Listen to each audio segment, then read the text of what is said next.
Ila hadratin Nabi Mustafa Rasulullah sallallahu alaihi wasallam wa ala alihi wa sahbihi wa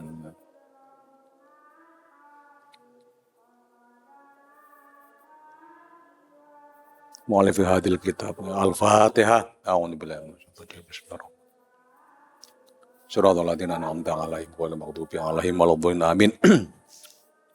Allahumma aftah lana futul arifin wa hifdzal mursalin. Wa ilhamal malaikatil muqarrabin bi rahmatika ya arhamar rahimin.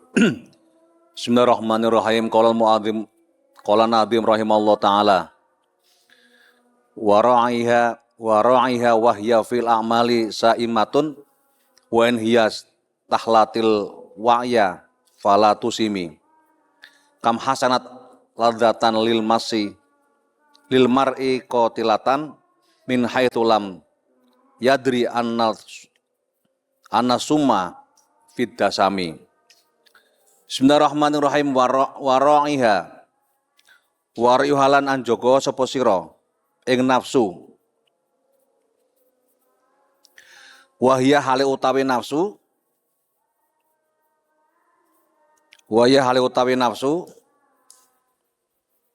fil amali ing dalem amal pira-pira amal iku saimatun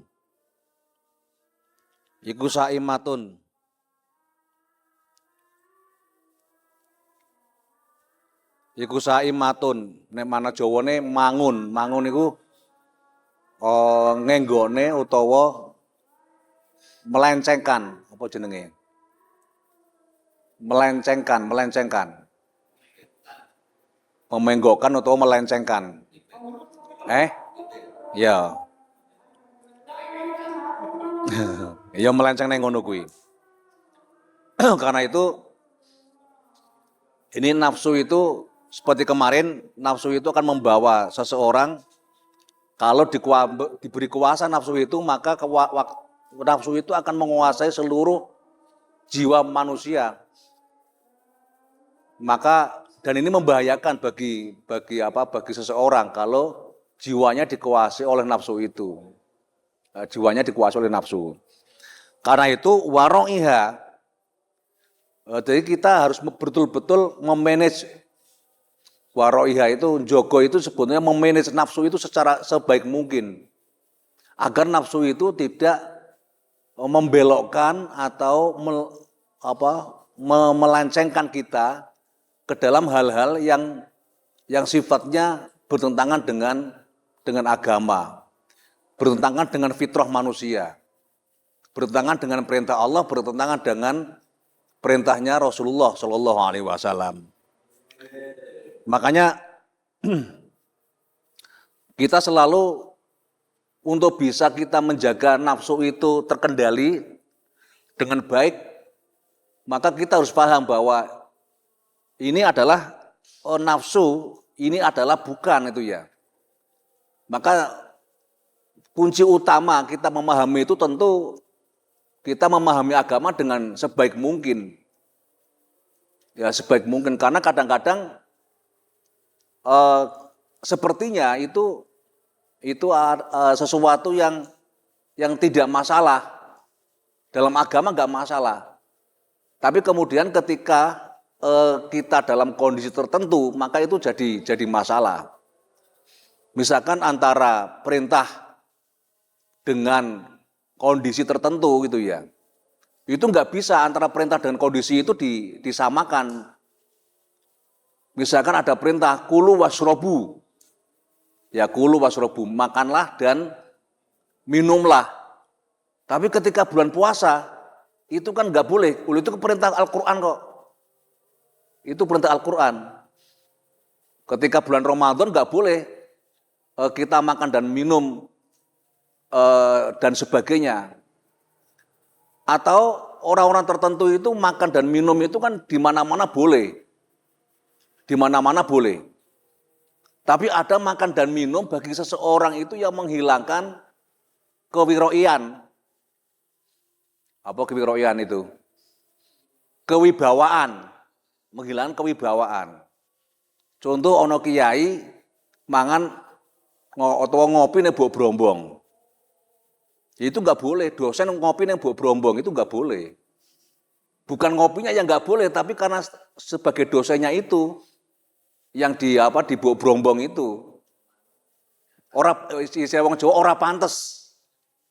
Kiai mangan nang warung dulu kan ada. Kiai mangan nang warung. Ya, ono kiai lomba manuk ngono kuwi. Tapi apa lomba manuk itu boleh menurut agama? Enggak boleh kan? Kalau apalagi yang haram itu ya. Itu yang boleh saja, itu kadang-kadang ada yang enggak boleh. Makanya dalam mutaklim itu apa? Waqtaril ustad, waqtar al ustada. Pertama apa? Dalam taklim mutaklim. Yang pertama kan apa? Al-alim. Pilih guru ki sing alim. Pertama al-alim. Gue bariki ngaji taklim mutaklim lah ben diingat-ingat lagi ngono ya. Gue durai full seminggu ngaji taklim mutaklim cukup lah seminggu. Ya ben gue ingat-ingat taklim mutaklim jadi sangat penting. Pilih guru itu kudune sing alim pertama. Baru yang kedua yang wiroi. Dulu itu ya, orang mencari guru, mencari syekh itu ya. Kalau dulu kan gak ada sekolahan. Tapi yang ada adalah para alim, para ulama. Makanya orang itu dulu mencari guru, mencari syekh. Syekh itu di mana ada syekh pinter, maka itu akan dicari oleh banyak orang. Dan cara begitu sekarang itu diikuti oleh orang barat. Misalkan kita ingin mengkaji tentang antropologi, maka kita cari yang ahli antropologi mana. Misalkan di UI ada antropologi, kita kejar di UI. Di UI nggak ada ahli antropologi, maka nggak usah ke UI itu loh. Nah, dulu kan istilahnya itu kan nggak ada yang namanya universitas. Kan baru belakang universitas itu kan setelah di Baghdad itu. Yang namanya An-Nidhamiyah misalkan itu sudah berbentuk madrasah. Tapi sebelumnya ya bentuk ulama-ulama yang mandiri yang tidak terikat oleh sebuah sekolahan atau sebuah madrasah. Sehingga misalkan Imam Syafi'i lahir di mana? Ayo, di mana Imam Syafi'i? Wah, mosok madhabe kok garoh iki. Mosok Imam madhabe garti. Imam Syafi'i itu lahir di Huza. Huza itu kalau sekarang namanya Gaza. Ya Palestina, lah di Palestina. Tapi zaman dulu kan namanya orang membacanya kalau Huza. Ternyata sekarang orang luar membacanya Gaza. Ya, di Gaza. Ketika Imam Syafi'i ingin belajar Al-Quran, maka beliau dibawa oleh ibunya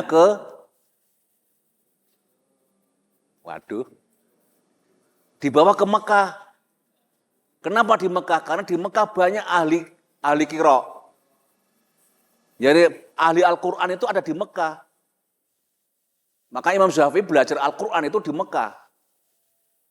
Yang ceritanya ketika belajar di Mekah itu, ya beliau masih umur sangat muda. Orang-orang sana itu kan, Imam Syafi'i hafal Quran itu kan umur 7 tahun. Berarti masih kecil sudah ke Mekah. Ya umur kecil sudah di Mekah. Karena itulah pertama-tama kali orang belajar dan itu tradisi di Jawa itu seperti Imam Syafi'i umur kecil itu sudah belajar Al-Quran. Kalau saya masih kecil dulu umur 5 tahun saya belum sekolah sudah suruh ngaji Al-Quran di masjid-masjid dan musola. Nah, makanya mencari guru yang betul-betul ahli Al-Quran sehingga kemudian bacanya bagus. Bisa ada qiraah-qiraah yang sebanyak itu dikuasai semuanya. Karenanya Imam Syafi'i belajar Al-Quran itu di orang yang ahlinya. Ya, memang yang pinter, ya yang memang yang alim. Yang kedua ketika Imam Syafi'i ingin belajar hadis, maka Imam Syafi'i pergi ke Madinah. Kenapa di Madinah ada Imam Malik yang ahli hadis, yang sudah punya kalian namanya Muwatta. Tapi karena Imam Syafi'i itu orang hebat, sebelum beliau ke Madinah, beliau sudah hafal Al-Muwatta-nya Imam Malik. Nah, di sini letak kemudian antara murid dengan guru itu kadang-kadang terjadi dialog. Nah sekarang muridnya ingin pinter tok tapi dia nggak mau belajar lebih dulu. Nggak memahami gurunya seperti apa, pokoknya kuliah ngono tok. Diulang apa mbuh. Manut gurune. Nggak sejak awal pingin apa gitu loh. Sejak awal dia pingin ahli apa. Sehingga di sini masuk prodinya bahwa asal-asalan, sepenting mlebu ngono lho. Ya saya nggak asal-asalan ya pokoknya mlebu ngono tok ae. Angel-angel mlebu KPI ngono tok ae. Ben jadi tukang apa? Tukang nginceng KPI. Ini kan tukang nginceng iki. nginceng kamera ngono ae. Enggak. KPI sangat bagus itu ya. Cuman ini loh, kebanyakan orang mau belajar itu nggak tahu tujuannya untuk apa sih kita itu belajar mencari ilmu apa. Maka step-stepnya jadi nggak jelas. Kita mau belajar apa? Maka tadi contohnya Imam Syafi'i belajar Al-Quran dengan orang yang ahli Al-Quran. Karena itu kenapa misalkan di UIN dulu itu ya ketika sampai sekarang ya, yang ngajari Al-Quran itu kan guru-guru TPQ, guru-guru TPA, jangan dosen. Nek dosen ngajari Quran, yo bledru kabeh wong dosen ngajari Quran. Enggak pas, yo guru-guru TPQ, guru-guru TPA. Nah, itulah yang pas ngono kuwi itu loh. Aja dosen omene dokter kok ngajak mulang TPQ gitu ya, enggak pas itu ya. Mundur sih nanti sih. Nah, makanya orang jadinya hebat seperti Imam Syafi'i itu karena Imam Syafi'i belajar dengan orang yang ahlinya. Belajar Al-Quran di Mekah, belajar hadis di Madinah. Ketika kemudian Imam Syafi'i itu belajar fikih, pada saat itu yang ahli fikih itu hanya ada di Baghdad, yaitu Imam Hanafi. Hanya kebetulan ketika ke Baghdad, Imam Hanafi sudah wafat karena kelahiran Imam Syafi'i tahun 150 itu 1150 pas tahun di mana Imam Hanafi meninggal. Tapi beliau belajar dengan salah satu murid besarnya Imam Hanafi. Barulah beliau belajar tentang bagaimana Ra'yu itu belajar di Baghdad sana. Jadi muter-muter belajarnya itu tidak di satu tempat, satu perguruan. Nah, ketika Imam Syafi'i belajar tasawuf itu ya ke Yaman, namanya ulama, ada seorang ulama dari Syiah Zaidiyah. Yang Syiah Zaidiyah sampai sekarang masih ada di Yaman Utara itu. Termasuk nanti Syiah Zaidiyah itulah yang anak turunnya itu termasuk sekarang berkuasa juga, yaitu suku yang sekarang nyerang Israel itu loh. Kelompoknya Houthi itu ya. Itu Syiah Zaidiyah kuat dalam ilmu agama sangat kuat. Jadi orang dulu itu enggak memandang mazhab apa. Yang penting ilmunya gitu ya. Karena yang dicari pertama adalah al-alimnya itu. Kalau dia alim enggak pandang mazhab apa gitu loh. Karena dulu kan belum ada mazhab itu memang. Karena ulama-ulama mazhab itu bisa seperti itu karena memang cara pandang beliau-beliau itu ketika belajar adalah keilmuannya, kealimannya, al-alim al-alamah, para syekh, para gurunya itu. Bukan karena apa-apanya gitu ya. Nah, bukan karena apa-apanya. Jadi bukan karena sekarang kan kudu belajar, kudu karo anak turun Nabi, enggak harus itu ya. Enggak harus, enggak begitu cara kita belajar itu. Lah anak turunin Nabi terus goblok, masa belajar karo wong goblok? Kan tadi goblok, wong belajar karo wong pinter aja, belum tentu pinter kok. Ya belajar karo wong goblok. Makanya Imam Ghazali pernah mengatakan mathal mursyid dalam hal apa saja ya, berguru kepada apa saja. Mathal mursyid wal mustarsyidin kamathali asa wadhil. Kamathali asa wadhil.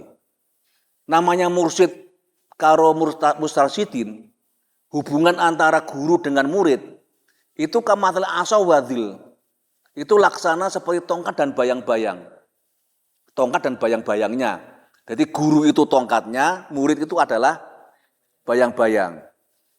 Wa kaifa adzillu istaqim, bagaimana yang namanya bayang-bayang itu bisa lurus, wal aqsa a'waj, sementara tongkatnya bengkok.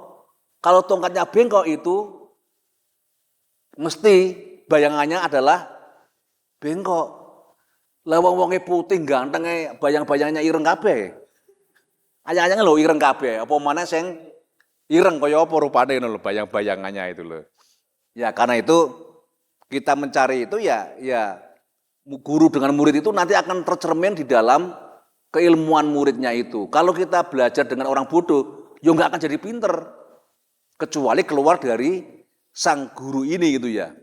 Karena kalau sudah seperti itu maka ya mau tidak mau kita harus mencari memang di taklimu taklim ya al-alim dulu.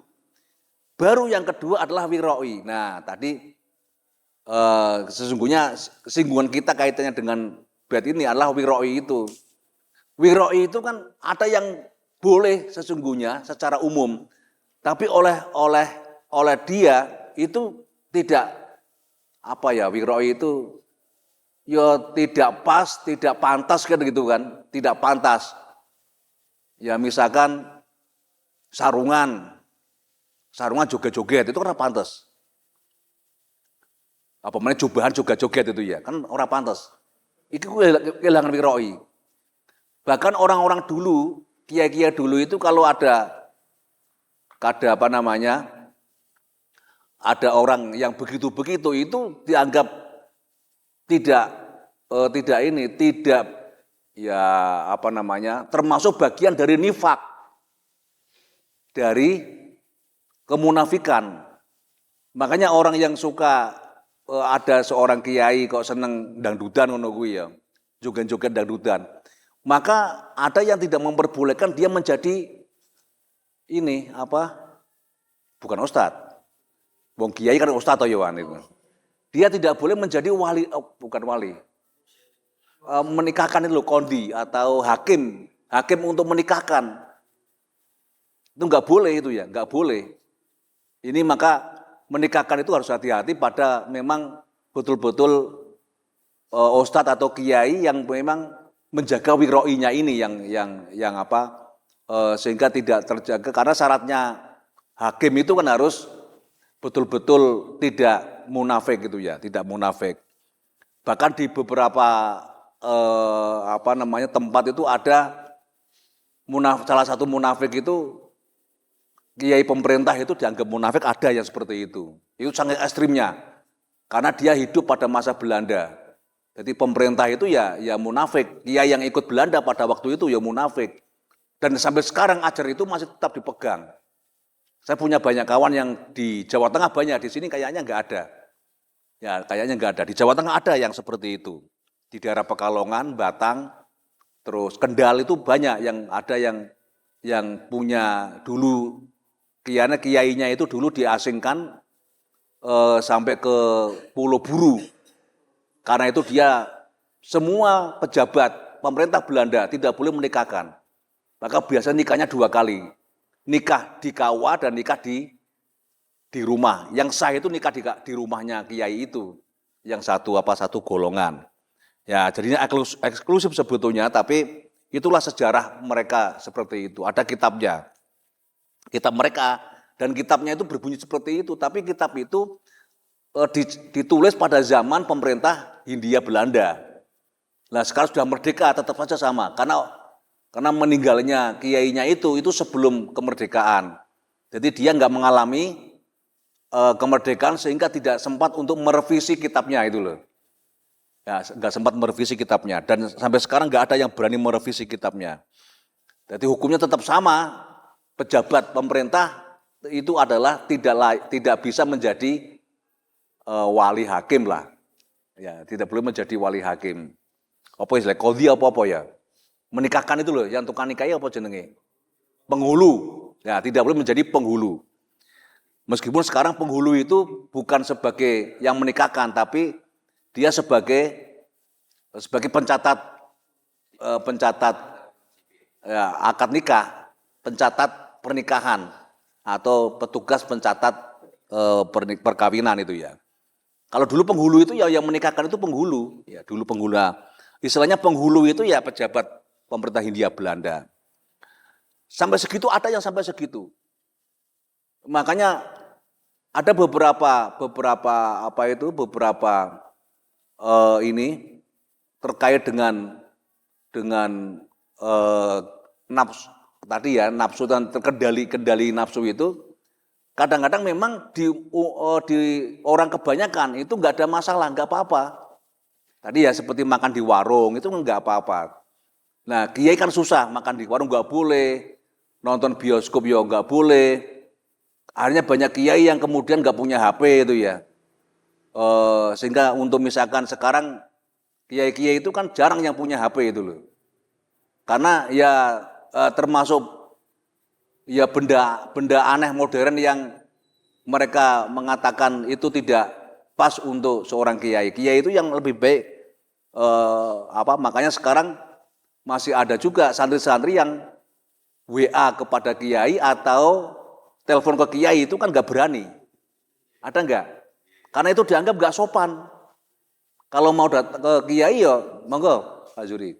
Ya kudu sowan yang nggon Pak Kiai. Sowan itu maknanya datang secara fisik. Bukan telepon, bukan WA itu ya. Makanya banyak kiai yang tidak punya HP. Sehingga misalkan ada perkembangan baru di kalangan anak-anak muda sekarang, kiai nggak bingung ngeh gitu loh. Tapi ya resiko. Karena kalau kiai banyak membuka HP, nanti nggak jadi ngaji. Ya lost terus itu ya, lost terus. Itulah makna kenapa mempengaruhi kiai itu harus tidak bisa sama dengan mempengaruhi anak-anak muda sekarang. Anak muda sekarang mempengaruhi pola berpikir itu bisa jadi melalui yang namanya medsos.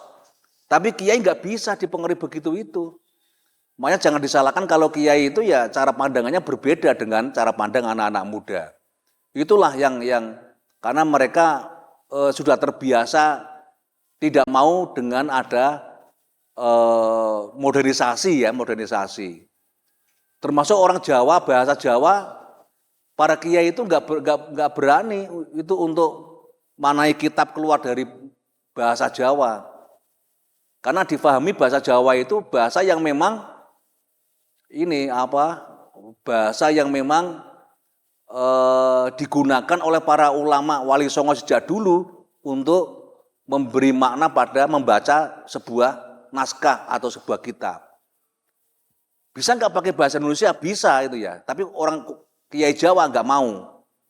Bahkan dalam berkomunikasi pun mereka harus pakai bahasa Jawa.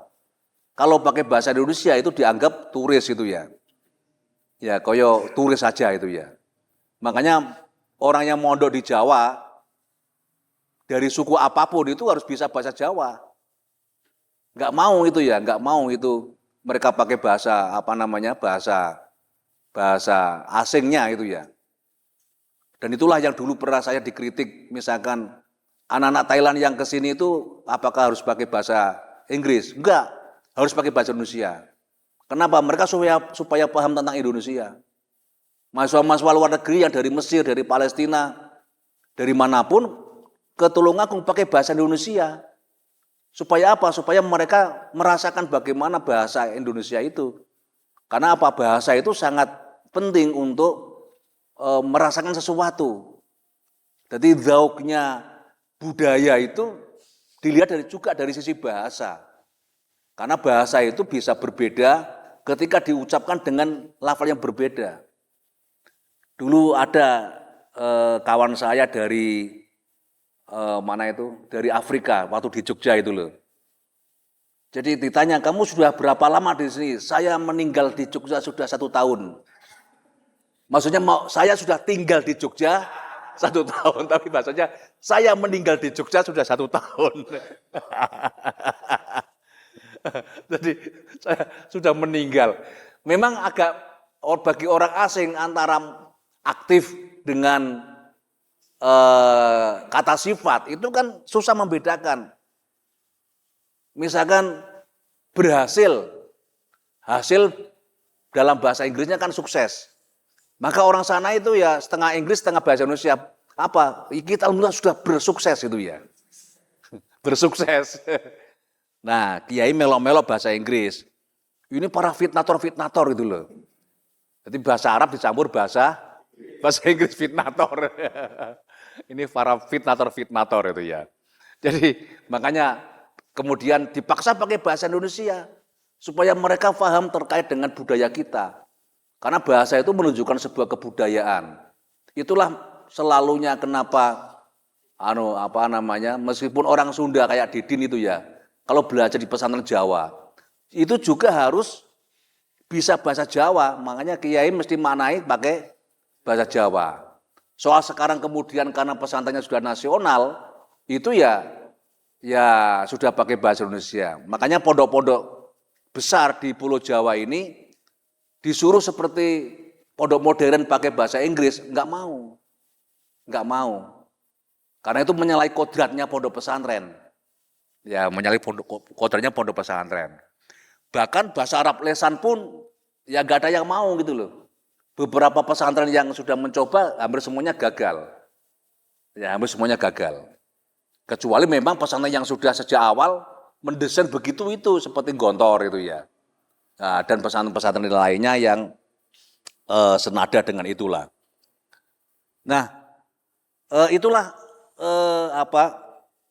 kalau nafsu itu bisa dijaga itu ya, maka kita bisa memahami apakah itu nafsu atau tidak nafsu itu jadi sangat penting. Wa in hiya tahlat. Wa in hiya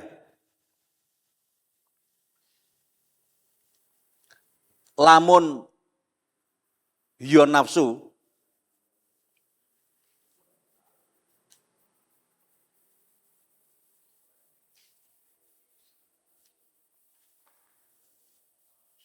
istahlat ngrasa enak apa nafsu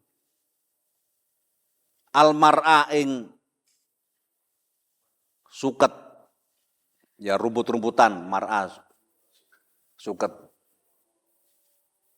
mane apa jenenge wong angon bahasa Arabe apa angon iku roin wong penggembala bahasa Indonesia roin kan angon iku angon mar'a berarti sukete.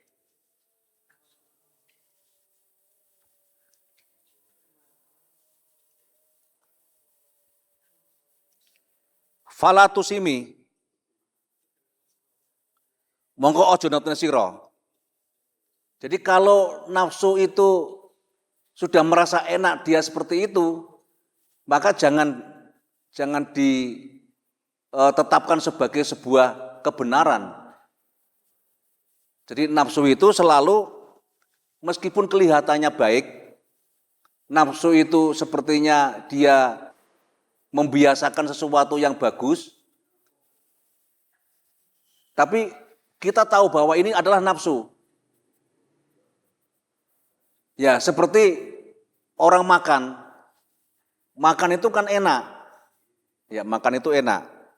Lah iku nek terus enak terus itu ya. Maka dia gak akan habis-habis terus makan begitu terus. Makanya orang makan itu jangan karena enaknya. Ya, jangan karena enaknya, tapi karena kebutuhan tubuh saja itu loh. Karena kalau sudah enak, ngerasa enak itu nafsu. Meskipun itu bukan nafsu yang lawamah ya. Misalkan nafsu makan, wah nafsunya makan terus itu ya. Sampai sa ember itu bisa entek loh. Mumpung enak itu loh, mumpung enak. Ya, mumpung enak. Ya, mumpung enak. Nah, aji mumpung itu yang nggak boleh. Jadi netepne sesuatu yang bersifat ladzat itu, yang enak itu jadi sesuatu yang permanen. Itu yang nggak diperbolehkan. Jadi duitnya wakeh permanen itu ya. Terus golek duit terus iku ya. Iku jenenge mempermanenkan nafsu. Tapi harus kalau dibatasi maka ya dibatasi. Jadi makan itu ya makanya ada yang disebut sebagai makanlah selagi kamu lapar. Kalau ada peribahasa, jangan makan ketika kamu lapar. Ada peribahasa begitu memang, tapi kan peribahasa. Nah, jangan berhenti makan ketika kamu enggak, sebaliknya enggak. Jadi ketika seseorang itu lapar baru makan itu ya sekedar menghilangkan lapar, bukan sebagai sebuah kebutuhan untuk yang namanya ini yang namanya kebutuhan tubuh yang harus begini. Makanya dulu para santri zaman dulu itu ya, ini alasannya kenapa? Jadi nasi itu supaya makannya tidak terlalu banyak, maka nasinya diberi kerikil. Akhirnya makannya apa? Makannya sedikit-sedikit, kerikilnya ambil kerikil, dibuangi, baru diambil nasinya dimakan. Pelan begitu loh. Ya pelan. Kenapa seperti itu? Lah ini bed yang kedua ini. Tolong kalau jamnya sudah hampir 1 jam saya diingatkan ya. Gorengnya loh jam sapa sing ketok sawang. Ben gak kebablasan. Sing HP sing gak digawe. Kam hasanat. Iki ben loro pisan ini. Kam hasanat.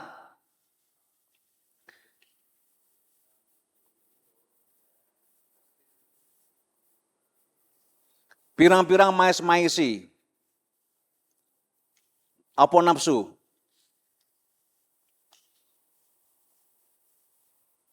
Ladatan ing ladat, ing enak, lezat.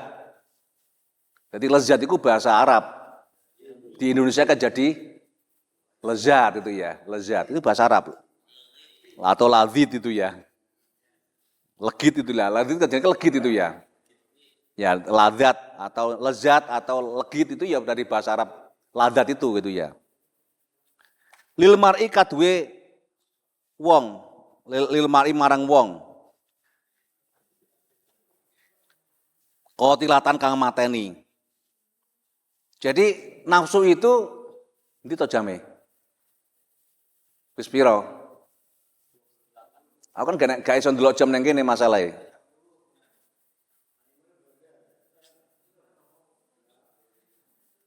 Wis takon-takone jam bola-balik kok gak ditoko-tokone. Ya.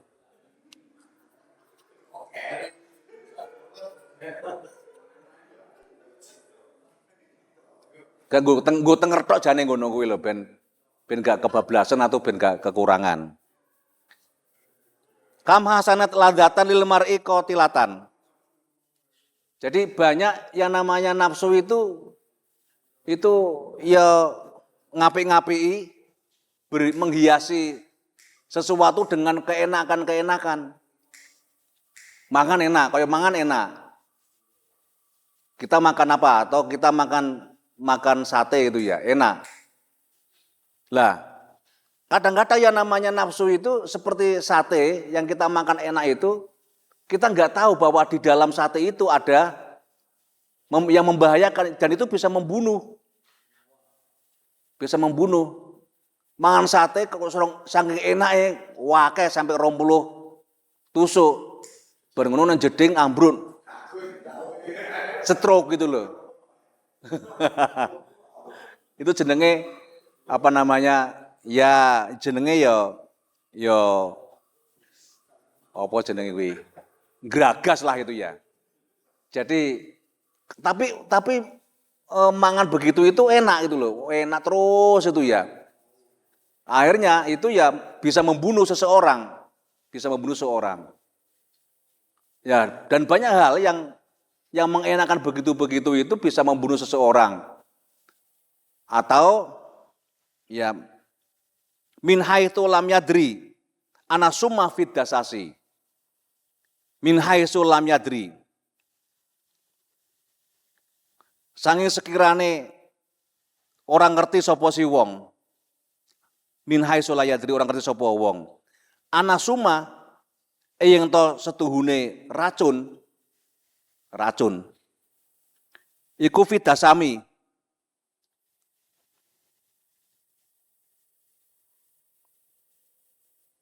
Itu fidasami ing dalem minyak. Jadi di dalam setiap makanan kadang-kadang ada racunnya kita nggak sadar. Kenaan gitu ya, kenaan numpak mobil. Nggak sadar, wis enak seneng nyala-nyala numpak mobil, tiba lewat rel kereta, enak kereta. Ketabrak itu loh, itu membunuh. Jadi nafsu itu kadang-kadang membunuh begitu itu. Nafsu pingin numpak mobil banter. Mengapa? Karena nanti biar ikut kuliah tepat waktu. Nabrak itu ya. Kan bisa membunuh. Itulah yang namanya nafsu begitu itu. Sama juga nafsu dalam hal apa? Dalam hal ibadah. Itu kan hasanat. Itu sepertinya nafsu itu untuk mendorong orang itu untuk ibadah secara maksimal mungkin. Esok sholat, terus duha, bar ngono duhur, terus bar duhur terus asar. Ya, saking senenge apa namanya ibadah, itu kadang-kadang membunuh kita. Ya, apa membunuhnya? Ya, kita kemudian bisa namanya apa istilahnya? Ingin kuncoro, ingin masyhur, ingin suhro, ben kondang. Iku lho ahli ibadah. Iku lho ahli ibadah. Seneng bantu wong. Nek enek wong kesurupan, itu tambani.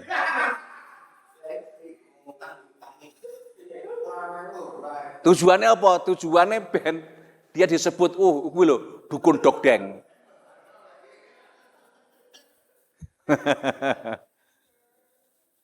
Ya, atau yang lain. Dan itu banyak contoh-contoh yang bisa kita lihat seperti itu. Jadi saking sergepe itu biar orang itu masyhur, biar orang itu dikatakan istilahnya nanti jadi sum'ah. Sum'ah itu suka disebut-sebut orang baik. Sodakoh terus itu ya. Sodakoh terus. Sampai lali keluargane.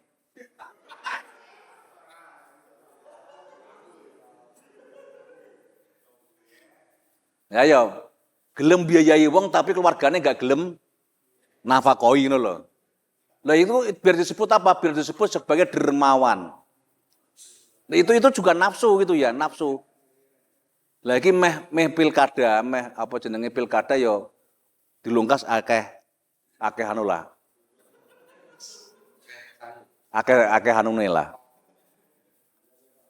Nah itu juga sing hati-hati engko sing bagian TS iku lho. Buat dianggap berhasil nanti itu juga nafsu juga itu ya. Jadi dianggap berhasil itu juga nafsu. Dianggap berhasil juga nafsu. Dianggap wong seperti ini juga nafsu. Dan itulah bahayanya ketika kita melakukan sesuatu yang baik, tapi kemudian kita ada tujuan tertentu. Nah, itu nafsu juga. Misalkan wiridan terus itu ya. Makanya suatu saat ada seorang kiai wiridan terus di masjid, ora diurus mangane diopo anu diopo. Terus mangane teko diwenehi wong. Maka jawabannya apa? Jawabannya sing oleh ganjaran kuwi wong sing ngawahi mangan. Mangane aja dadi wong kuwi aja nah gitu loh, menjaga nafsu itu begitu itu. Jadi yang dijaga itu bukan hanya persoalan yang tidak baik. Persoalan yang baik pun harus dikendalikan, harus dijaga oleh kita. Ya, sepertinya itu bagus tapi akhirnya akan berakibat kurang bagus. Karena itu dicontohkan di sini itu lam yadri anasuma fidasani. Kita nggak tahu bahwa dalam setiap makanan, dalam setiap minuman, ojo-ojo enek racune. Lah, contohnya misalkan sing jenenge mangan duren kan enak. Tapi nek kakean mendem. Berarti duren itu mengandung bahaya juga kan. Makanya ojo nafsu-nafsu mangan sing enak-enak. Itu contohkan sing ketok-ketok. Itu kan sing ketok-ketok. Padha karo cah nom-nom iki. Yoga terus apa sing rabi-rabi iki. Mbah Jito kelewat. Nek Mbah Jito dhisik seneng karo cah wedok, iku aja nemen-nemen. Aja nemen-nemen. Mergane apa? Nemen-nemen dadi racun. Maka cintailah perempuan itu sekedarnya. Nanti ngomong aku cinta padamu 100%. Wah, gayane. Kalau nggak percaya, belalah dadaku. Berarti belah tiba panul kabeh ngene iki. Jadi nggak ada yang namanya cinta 100% itu nggak ada. Dan perempuan juga sama seperti itu. Perempuan juga nggak sama. Nanti sama di prank karo cah wedok ning ngono kuwi.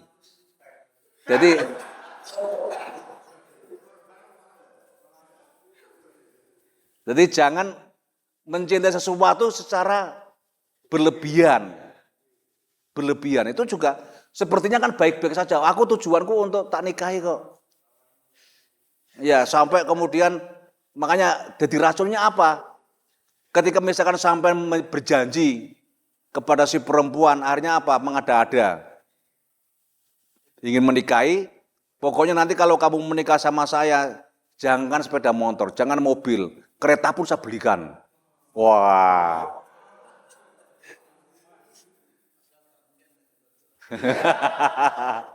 Loh, yang namanya orang cinta itu kan ya bagaimana berusaha untuk meyakinkan kan itu kan. Sudahlah nanti saya bawakan oleh-oleh matahari dan rembulan. Wah. Tiba tenan neng Kediri neng matahari. Tuku terang bulan. Jadi neng matahari mulai tuku terang bulan. Jadi saya bawakan matahari dan rembulan itu loh. Jadi dan itulah yang kemudian bisa menjerat pada diri kita ketika kita menjanjikan sesuatu pada seseorang yang berlebihan. Maka itulah sepertinya kan bagus. Tapi itu racun sebetulnya, racun. Nah, makanya kalau seumur nanti akad nikah itu jangan mau.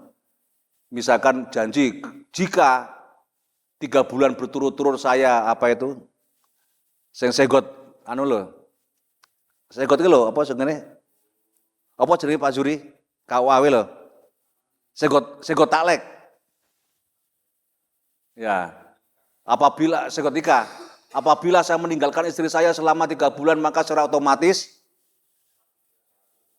jatuh salah. Yo salah. Jatuh talak 1. Bapaknya potong nang KUA.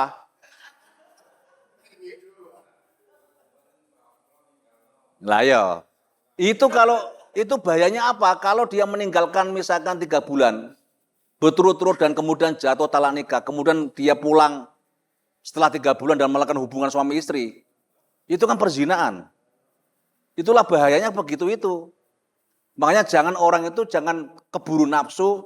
Saya bisa kok. Saya bisa. Terus menjanjikan misalkan waktu akad nikah. Ya, di Mbak Jito akad nikah mahare diutang apa cash? Ya, misalkan mahare langsung cash itu ya. Mahare cash. Halan. Ternyata duitnya gak digowo. Iku ya gak sah loh. Apa nih? Loh, nek jalukne kan urusan belakangan iki gak gowo duit itu loh. Ben gaya didengar oleh masyarakat kebanyakan, mahar saya 5 miliar itu ya. Gak ada duit 5 miliar, saya digowo. Tiba sik nang apa ning bank. Ning bank iki arep utang 5 miliar itu loh. supaya biar kondang itu ya. Ya biar kondang itu mahare semene. Kalau di daerah nggon Pak Zuri Jawa Tengah mesti sapi loro, mobil ngono kuwi. Nah, mobil siji tibae mobil kreditan. Cuman DP tok bar ngono wis gak diwangsur. Lah itu kan sepertinya bagus tapi itu menjerumuskan. Nah, maka nafsu juga akan seperti itu. Jadi sepertinya nafsu itu sepertinya ya mati itu. Sepertinya baik-baik saja seseorang itu. Jadi ibadahnya kencang itu ya. Sodakonya banyak.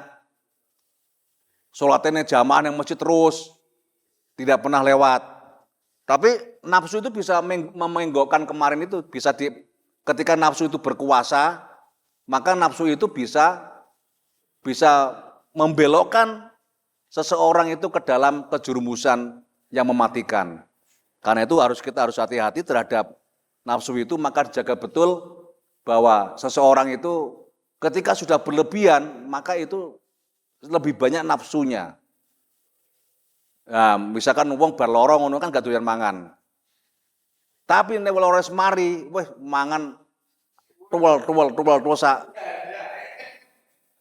sak centong apa jenenge? Centong aspal entek ngono lho. Nah, itu bisa menjadikan seseorang itu terbunuh.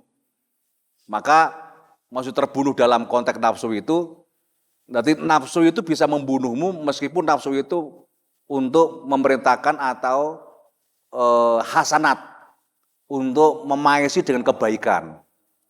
Tapi paes-paesannya itu justru paes-paesannya itu yang berbahaya. Nah ini secara sofistik itu misalkan, wong ibadah itu pingin mlebu swarga apa gak?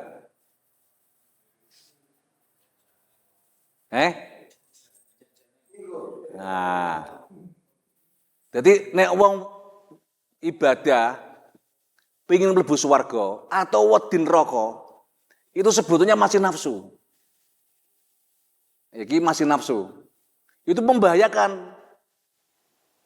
Jadi ibadah apa wae lah. Aku tak sedekah sing akeh, mengko ben sedekah kuwi ben dadi penolong saya nanti di akhirat. Loh itu malah iku nafsu. Iku malah nafsu. Apa maneh ngono wong ngomong awakmu cinta padaku nanti akan saya kasih syafaat di surga nanti. Itu nafsu pol iku. Nafsu pol iku. Nah iya. Jadi kalau tujuan orang itu untuk ibadah itu masuk surga, itu nanti berarti ibadahnya itu punya tujuan sesuatu yang mau diraih, yang nafsu orang diraih. Padahal ini namanya surga neraka itu kan masih di dalam pengiming-iming apa jenenge? Apa iming-iming itu? Ya iming-iming itu loh, iming-iming. Jadi seperti seorang anak itu mau sekolah kalau diberi permen.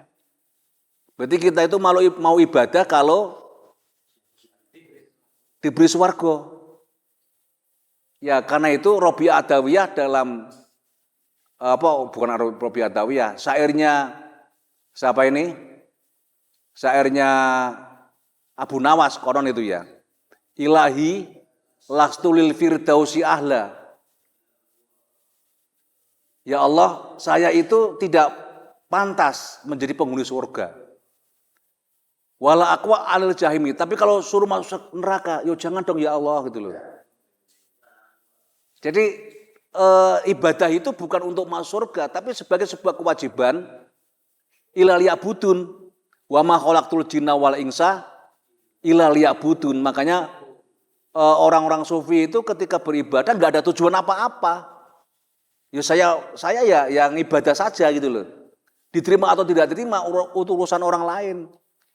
Makanya para ulama sepuh dulu itu kalau ada seseorang sholat itu ya, kemudian apalagi yang sudah sepuh-sepuh di desa-desa itu ya, bacaannya kok paten bletot, nggak masalah. Nggak masalah, itu kan hanya bacaan saja gitu ya. bacaan saja. Tapi intinya kan sah tidak sah itu kan urusan Tuhan. Wis urusannya pangeran. Kita nggak usah ngurus yang begitu-begitu gitu ya. Urusan kita ya ibadah saja. Apakah sah tidak sah kemudian orang itu masuk surga atau tidak masuk surga. Nanti kita akan kecelik. Jangan-jangan wong sing bacaane enggak fase itu mesti mlebu swarga. Awake dhewe sing fase malah enggak. Ngimami fase iku lebih banyak khusyuk atau pamere. Nah, iku lho. Upamane qori internasional. Ambekane sak menit ngono kuwi. Dadi macane surat apa kuwi ayat rakaat pertama surat Al-Baqarah. Oh. Ya biar dianggap hebat itu ya. Hafid tok. Makanya salah satu alasan kenapa di beberapa pesantren itu sholat traweh cepat itu ya. Karena seperti itu ya. Ya tidak mau kemudian imamnya itu dianggap imam yang fasih. Enggak mau imamnya dianggap yang hebat. Makanya ada kisah ini enggak tahu di mana ya. Di bukunya adiknya Imam Ghazali kayaknya. Jadi suatu saat Imam Ghazali itu ngimami sholat. Lah adiknya ini itu makmum. Di tengah-tengah sholat, adiknya itu mau mufarokoh. Imam Ghazali kan tersinggung setelah selesai. Nyapa kon apamu mau mufarokoh waktu jamaah. Ternyata adiknya itu melihat Imam Ghazali pada waktu itu lanjenengan sedang memikirkan hukumnya haid kok. Sehingga yang nampak dalam adiknya itu bukan bacaan Imam Ghazali Qur'annya, tapi apa? Ada darah merah di depan Imam Ghazali. Kenapa? Sedang berpikir bagaimana hukumnya haid. Nah ini salah satu cara pandang seseorang dalam dunia sufi itu enggak sama dengan dalam dunia fikih itu ya. Fikih itu yang penting adalah rukun dan syarat dan rukunnya. Dari sufistik yang penting ikhlas dan tidak ikhlasnya. Apakah orang yang dengan ibadah karena ingin masuk surga itu ikhlas enggak? Nah, ikhlas enggak itu? Wong duwe keinginan kok. Ayo. Menurut Imam Ghazali masih ikhlas. Tapi ikhlasnya wong awam. Ya, ikhlasnya wong awam. Lah, tapi nek wis pengin kedonyan seperti tadi itu ibadah pengin donya. Misalkan banyak sedekah nanti kan ben kepilih dadi dewan. Ben kepilih dadi bupati, ben kepilih dadi kepala desa. Itu wis gak ikhlas iku. Iku seperti buih di atas air. Itu hanya buih-buih saja nanti akan hilang ketika ada air datang. Bahkan itu bisa menjadikan banjir bandang itu loh. Bisa kembali kepada kita. Ya, makanya kalau yang ikhlasnya orang awam itu pokoknya masih mengharapkan surga. Tapi masih ikhlas. Ya, masih ikhlas. Tapi nanti kalau yang lebih naik lagi itu ya lebih naik lagi. Ya ini ikhlasnya itu ya supaya saya dicintai oleh Allah. Itu masih ikhlas. Tapi belum tinggi, masih masih kelasnya khawas. Ya, sudah khawas tapi ingin dicintai oleh Allah. Tapi bagi yang tinggi lagi, nggak ingin apa-apa, ya ibadah saja. Itulah khawasul khawas. Makanya yang disebut para wali-wali itu ya ibadah kepada Allah itu ya, misalkan wiridan ngono ki pengin jadok itu ya, pengin ceblok teko langit gak mati itu ya, pengin nekane udan susu itu ya. Itu bukan wali gitu loh. Itu bukan wali. Enggak begitu, aku ben iso salat nang dhuwur godhong ngono kowe. Foto aku ben iso mlayu nang dhuwur banyu. Iku malah enggak ikhlas ibadahe. Wiridannya enggak ikhlas. Yo iso ae dia kemudian mlaku nang dhuwur banyu. Iso ae wong aku yo iso kok. Jajal piye? Mlaku nang dhuwur banyu. Ya tak gawe anu to, tak gawe perahu. Iso meber, gawe pesawat saiki gampang tuku tiket. Ya gawe perahu ning popoh ngono kan jadi duwe perahu kene. Ya nomor perahu kan mlaku nang dhuwur banyu gitu loh. Nah, karena itulah kemudian kita harus hati-hati terhadap orang-orang yang melakukan klaim terhadap dirinya itu bisa ABC, bisa ABC. Itu bukan ciri-ciri wali bukan begitu itu. Itu bukan begitu. Itu pesulap-pesulap iya. Itu padha karo pesulap merah. Sapa kuwi? Blitar iku sapa? Samsudin. Yo lebih banyak bohongnya. Akeh goroe. Karena itu kita hidup di dunia itu ya nang donya ki ya apa eneke nang donya ki ya apa. Wong mangane ya gawe tangan, aja disedot. Aja disedot. Ya, aja disedot wong gawe mangane ya aja cedot. Nek gawe cangkem langsung iku padha karo kucing itu lho. Nek ditutul padha karo ya pitik. Karena itu ya hidup itu ya sing apa jenenge ya sing wajar sajalah.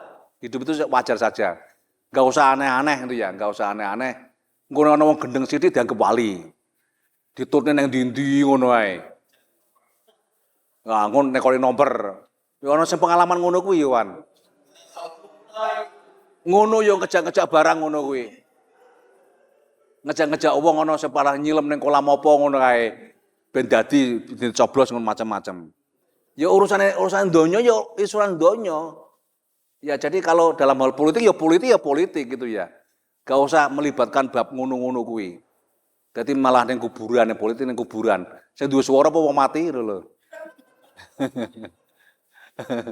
Ya begitulah yang namanya juga kehidupan begitu itu. Nah, makanya penting untuk kita pahami secara bersama-sama bahwa kita itu sedang apa gitu ya, sedang apa.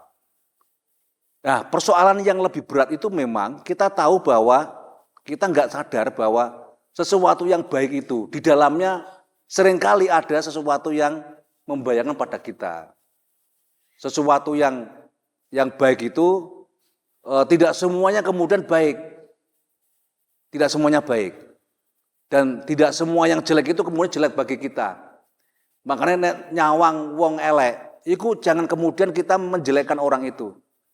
Karena kadang-kadang Allah sedang menguji kita melalui orang itu. Enek wong mendem, menggoda kita itu ya. Wah kita nafsu untuk membunuh orang itu. Itu nafsu. Ketoke kan api, mateni wong ngono kuwi. Ketoke itu ya, ketoke wapi. Tertipu nanti, tertipu. Kaya tipuane mau mateni Yahudi itu lek ganjaran. Terus enek kiai sepuh tuwek ngono kuwi bojone enom sik perawan ciling-ciling. Bojone kan meh moh ngono ya. Ya dirayu karo kiai sepuh ngene iki. Bu kiai ngendi lah Kak? Kiai Jawa lah kiai ndi ngono kuwi. Seorang istri mau berhubungan dengan suami itu seperti membunuh satu Yahudi setiap kali hubungan suami istri. Akhirnya gelem ngono ya, gelem. Bar malam berikutnya njaluk neh. Ayo Pak mateni Yahudi gitu loh. Terus lah suwe-suwe lah kesel. Wis Yahudine mati kabeh. Bar wis kesel, wis gak kuat, Yahudine mati kabeh itu ya. Itu kan dihapusi. Jadi sesuatu yang enak kadang-kadang itu berbohong. Itu hanya untuk membohongi. Makanya jangan kita terbuai oleh rayuan orang dijamin masuk surga. Dan sekarang sudah banyak seperti itu kan. Banyak seperti itu. Korban. Itu katanya nanti korban itu katanya nanti menjadi tumpangan kita nanti di akhirat. Karena itu kita korban sebanyak-banyaknya. Tapi sesungguhnya digunakan untuk apa? Digunakan supaya dia dikatakan orang yang suka berkorban itu loh. Ya begitu-begitu dan sekarang banyak yang begitu itu ya. Dikatakan orang yang suka apa gini. Biasanya sum'ah wa suhra. Jadi biar terdengar orang baik dan biar terkenal orang baik. Maka nanti orang akan berduyun-duyun ke situ. Dan sekarang digawe-gawe itu ya, termasuk para dukun-dukun itu kan seperti sakti-saktiwan itu ya. Itu kita nanti akan terjebak seperti siapa itu kemarin di India itu, Alibaba. Ya pernah mendengar ya Alibaba ya. Itu kan trik-trik begitu kan sekarang sudah mulai banyak. Dan itu masuk media. Anehnya itu media TV nasional itu loh. Ya jadi cerita-cerita begini-begini seperti cerita di Indosiar itu loh. Mati tidak diterima oleh bumi, mati begini-begini sehingga kita merasa begini-begini, wah akhirnya kita ditakut-takuti tidak begini-begini. Dan ini sekarang sudah banyak begitu, makanya nggak usah takut masuk neraka dan nggak usah gandrung masuk surga. Itu penting itu ya. Jadi ibadah kita ya sudah karena kewajiban kita ibadah saja gitu ya. Jadi tidak usah begitu-begitu. Mau Allah mencintai atau tidak mencintai, itu urusan Gusti Allah.